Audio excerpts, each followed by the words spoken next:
So everyone, as you can see in front of me, we have a pretty busy desk, and that's because we will be testing out an alternative to the first-party Switch dock, which is going to be by Antank. They have the Switch 2 version and a Switch 1 version as well. We're going to be testing them out, opening them up, getting the first impressions, and see if they're worth your hard-earned money, because right now the Switch 2 dock retails for $120, and these are only $30, and much smaller. Let's get into it.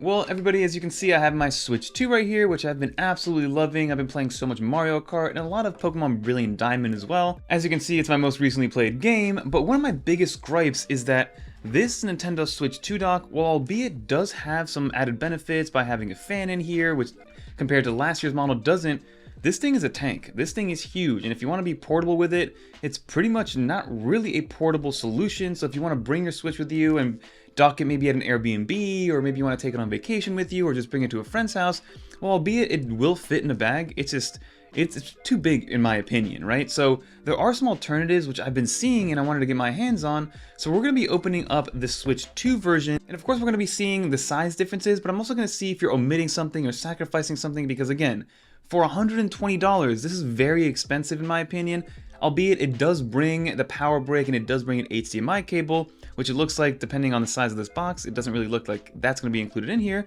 but maybe we'll be surprised. But let's unbox this thing and see what we got going on. We can see that the product specifications are listed here on the rear. So we have a USB-C input, we have the USB-C output, we have a USB-A output, HDMI output, LAN port input as well, so it does have a hardwired in, which is nice. And then it gives you the product size and weight as well. But let's crack this open and see what we got going on. I'm a big fan of how small this packaging is. It's very self-explanatory, and again, they do have two models it looks like. They have a standard model and a LAN model, and it looks like we have the standard model because again, I'm not hardwiring in. The Switch 2 dock does have a LAN module or a LAN port in this on the rear as well, so that is something to take into consideration. But you have all the information that you would need, so you have all the important notes right here. It gives you all the port information that you get. And then here you have the actual device, and as I guessed correctly, there is no HDMI cable or power cable, so you do have to supply that yourself if that's something that you want to do.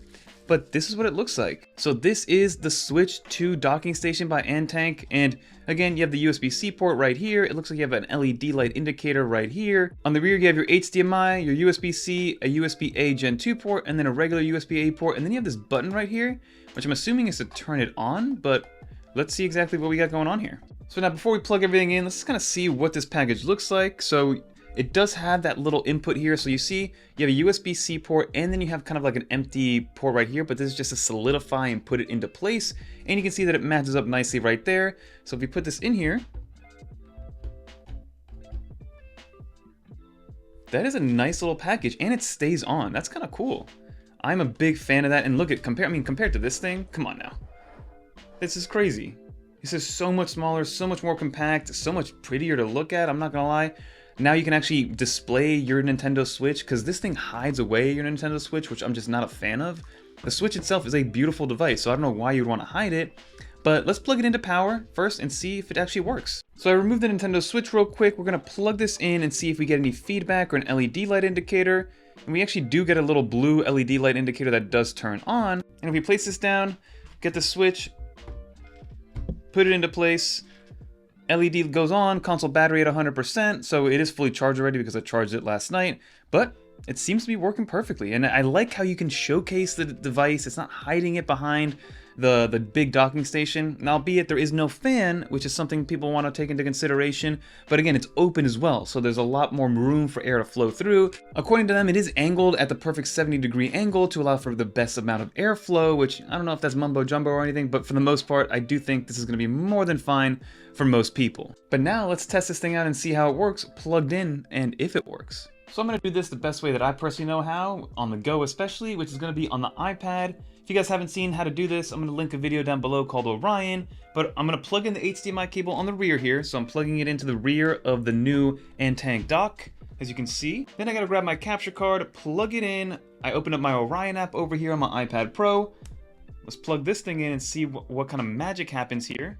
And then voila, as you can see, this is working perfectly. So I have my Nintendo Switch 2, I got the Joy-Con that I separated, that I'm moving in my main menu. Again, this jitteriness is not due to the fact that it's a docking station, it's more so the frame rate of the iPad. I'm running iPadOS 26. On a regular TV, it'll look and be even better. And for $30, a quarter of the price of what Nintendo offers, I think this is a no-brainer, especially as a secondary one, maybe to have in multiple rooms. So you have your main one maybe in your living room, the one that comes with the actual console itself, and maybe you have 2 or 3 of these just kind of all around the house wherever there is a TV, so you can always have a docking station wherever you want. Or if you just want a portable one to bring to a friend's house, an Airbnb, on the go. Very sturdy, very easy to use. I mean, I'm moving it around and you can see it's still connected.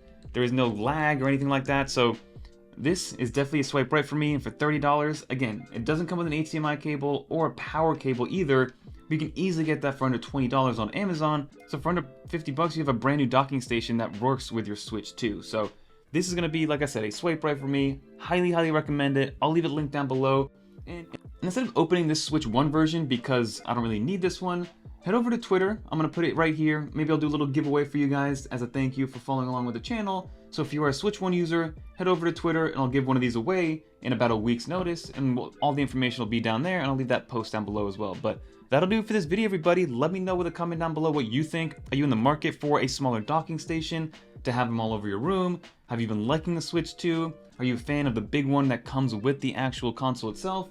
Or do you think it's kind of a waste of space? But that'll do it, everybody. If you made it to the end, leave a little dolphin. If you want to watch the last episode, click on one of these right here. Until next time, I'm Fernando. Peace, everyone.